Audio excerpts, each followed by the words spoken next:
This week on Phil's Tax Hacks and Other Retirement Facts, we're going to talk about the planning process and what makes it unique from advisor to advisor. So we'll talk about Phil's process as well here on Phil's Tax Hacks and Other Retirement Facts. Welcome into Phil's Tax Hacks and Other Retirement Facts with CPA and personal financial specialist Phil Putney. Now let's get rolling with today's show. What's going on, everybody? Welcome into the podcast. Thanks for hanging out with Phil and I. What's going on, my friend? You ready to talk about what you do? I am. We talk about it every week. Unique? Yeah, that's right. What makes you unique? Well, let's get into it, right? So first kind of big piece, I think, is obviously businesses are ran by people, right? And people's core values are what make up their business, right? So how you run your business goes a lot to how you are as a person, I think. So, tell us a little bit about, kind of your approach and how you approach things from a core value standpoint as a person and as a business owner. Sure. Well, a core value, and you're probably tired of hearing this whole fiduciary concept, but that is at the core of what we do. It has been forever because of my background as a CPA, number one. Right. As that CPA training and background and licensing, you're trained that you are a fiduciary to the client, doing what's in their best interest. And that just carries over into the security side now, and especially how we're licensed there. So, that is one of the core values. And you'll hear that word thrown around all the time, but truly understanding, what are they doing? Are they really acting in your best interest? And part of that process to me in acting in a client's best interest is planning first. It doesn't make any sense to me to even approach investing unless you've done a plan. What are you trying to accomplish? What is the end game? What does this look like to know ultimately then what should we be looking at from an investment standpoint? Not that it has to be 100% driven that direction, but because risk is a big part of that. There's other factors that weigh into the investment side of the decision.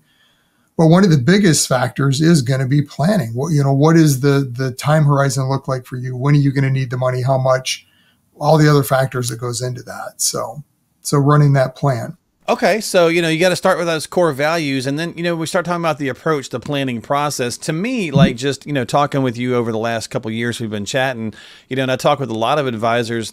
Not that many of them are CPAs as well, right? They're a lot of times they're, financial advisors, financial professionals, whatever. And then they often talk about either working with or referring to a CPA and checking things. To me, I think that's a unique, nice aspect.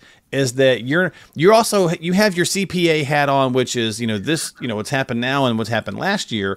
But then you have your advisor hat on that lets you kind of think, okay, how is this going to affect things for my client from a tax standpoint or whatever standpoint, 10 years down the road. To me, that's a unique piece of it. Yeah. Yeah. And it is in that whole tax approach, because all the decisions that we're making from the financial planning standpoint has a tax, view of it, right? We're always looking at the tax effect. One of our main goals in planning with clients, I tell them we're trying to generate more revenue, more income for them in retirement, and lowering taxes. Those are kind of the two keys. And they kind of go hand in hand. Lowering taxes, generally we can generate more revenue if we've got the tax burden under control better. But the whole side to the tax equation that I think is unique is understanding both sides of that, both the short term and the long term. Because most CPAs do have that very short-term view. That's just how they look at taxes. And we've talked about this many times, not to throw the CPAs under the bus, but it's just the world they live in. They live in a world with blinders. They look at last year, this year, and next. That is their world. Everything they do is run based on that. And granted, there are some longer-term views, but not in detail, especially from a tax standpoint. So in retirement, and we talk about this a lot too, when you're looking at taxes, you're going to get the wrong decision if you look at today only. You have to look at today. What's the effect today? But what is the effect today and long term? So having that tax view, we want to think of a lens that you're looking through on everything is going to be a significant difference that you're not going to get with most advisors. So okay, all right, makes sense. So when you then take that hat and you take that those viewpoints and you start to do customizing plans and all advisors, if you're not working with the big brokerage places, you're typically going to get a customized plan. That's fairly across the board. And then education. You know, we hear lots of advisors talk about education and customized plans. So that being the case, how do you kind of structure yours that way? Because obviously, clearly, you've got both of these camps that we just talked about that's kind of, you know, building up your educational pieces. Yes. I mean, with the education, how we get in front of most of our potential clients is through educational classes. We, you know, teach a Social Security and tax class, or I do. My son-in-law, Brandon, teaches Medicare. You know, two of probably the bigger decisions you're going to face as you start to look into retirement. So having that base knowledge of information to start making some of these decisions on, because like it or not, when you get to retirement, there's a lot of decisions that have to be made. And as you're making those decisions, a lot of them are permanent. You're locked into whatever that decision is. So you better have a pretty good understanding, pros and cons on both sides, as you're approaching each of these decisions along the way.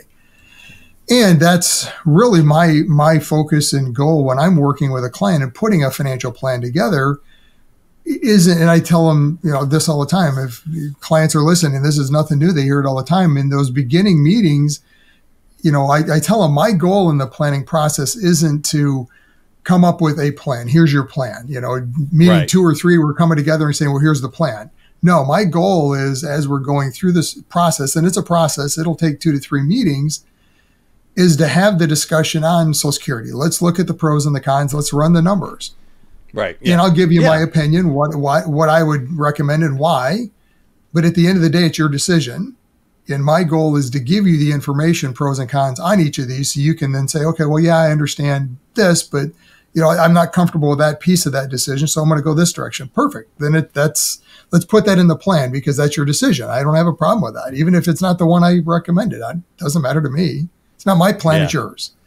And that's my goal. And it is to show clients pros and cons on each one of these decisions. And more importantly, and I think this is the thing that really surprises people when they dig into it, is the interrelationship of all these decisions. You know, we always talk about, everyone has 3 commonalities in retirement. Everyone has income, everyone has assets, and they're all going to pay taxes.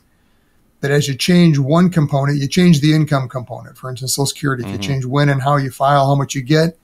Well, to do that, you're going to have to change the assets, which then that's going to change the taxes. You know, so, and there's a perfect mix of those 3 for a client, depending on their scenario specifically and what they're trying to accomplish. And that's really, our process starts with that. And that's why I say planning first. Let's run the numbers. Investments have nothing to do with it at that point, because it doesn't matter. What matters from an investment standpoint is where they're at from a tax bucket. You know, so we talk about our tax buckets, taxable, tax deferred, tax free, because that plays heavily into it. You know, but let's get that plan together first. Then we can come back to the investments and say, okay, now that we understand exactly what we're trying to accomplish, what we're doing from a tax standpoint, when we're going to need the money, now let's have the risk discussion. Now we can look at how investments should be positioned to make that plan work. The Tax Smart Retiree is your comprehensive guide to mastering tax efficiency for a flourishing retirement. You will find indispensable advice and actionable strategies designed to enhance tax savings, maximize Social Security benefits, protect against market volatility, and develop a customized retirement plan. To get your free ebook, click the link in the show notes of today's episode and download your copy of the Tax Smart Retiree right now. Yeah, and you know, and so beyond the financial metrics, which are certainly important, right? What you guys do is very important, because it's people's, obviously it's their lifetime money.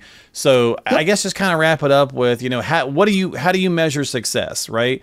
If the plan is successful, or if they're happy, or a combination of both, like how do you measure success? Sure. Well, I mean, obviously, if the plan's successful, that's one of the metrics we look at.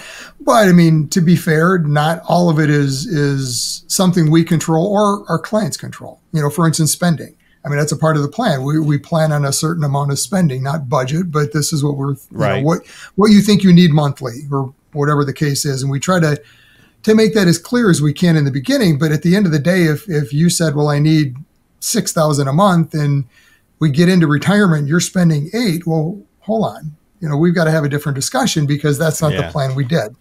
And that plan's not going to work, but that's not the way we designed it, you know? So there's that side of it. But to me, really, it comes down to, is it successful as long as we're both on the same page and following the plan? But to that point, you got to maintain it along the way. But the real success to me comes when clients are able to just enjoy retirement, right? Do what you want to do in retirement. Right. Money isn't a concern at that point, right? We've got figured out you need X amount a month. This is where it's coming from. We've already run all the numbers on when we're doing Social Security, pensions, whatever it happens to be. We're helping manage that along the way. So we'll remind you of, hey, let's do Social Security at this age, et cetera. We'll have those discussions regularly and revisit that plan as we're going through it. Yeah. But to me, the biggest success is that client that I don't hear from, right? Because they're not worried about it.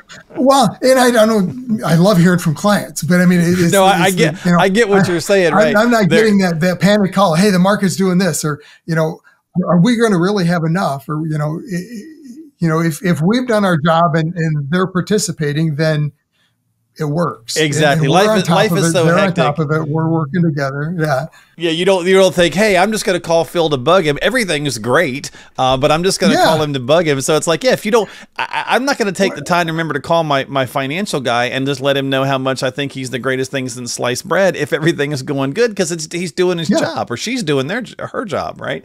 So, it's a funny way of saying it, but I get exactly what you mean. I mean, I don't call up my mechanic and go, hey, bro, I hope you're doing all right today. You fixed my car great 2 years ago. Exactly.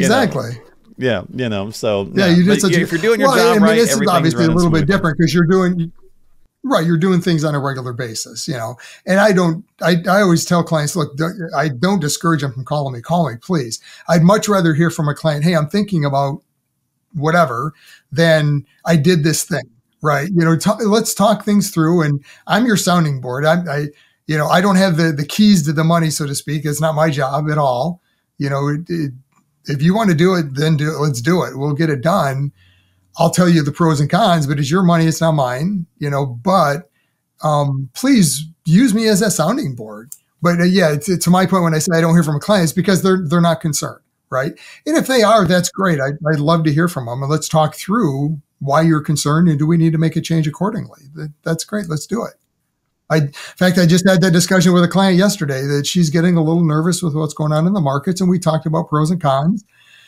But at the end of the day, I said, look, if this is going to cause you to lose sleep at night, then let's just take things to a more conservative position right now. That's fine. Not the decision I would make, but it's not my money. If that's going to make you sleep better at night, then if it helps, perfect. Let's just do that. Ride this thing through, and we'll have a discussion again in 3-6 months, and or sooner, and can adjust accordingly. So, and that's the point right there. That's a great way to wrap it up in the nutshell, is that having those conversations and making those tweaks for what you need, and letting your advisor give you the pros and cons of the situation, and then you ultimately make that choice for yourself. So if you need some help, reach out to Phil. Get on the calendar. Don't forget to subscribe to us on Apple, Spotify, YouTube. Hit the little thumbs up and the notification bell to catch new episodes. And if you got questions, need some help, reach out to him. The information's on the screen. Check the show notes as well. We got all the details in there. And, of course, you can just reach out to him at philstaxhacks.com. That's philstaxhacks.com. And we'll see you next time. Thanks, buddy. Thanks. Take care. Phil? Investment advisory services offered through AFS Wealth Management. The content of this program is provided for informational purposes only and is not a solicitation or recommendation of any investment strategy. Investments and/or investment strategies involve risk, including the possible loss of principal. There is no assurance that any investment strategy will achieve its objectives.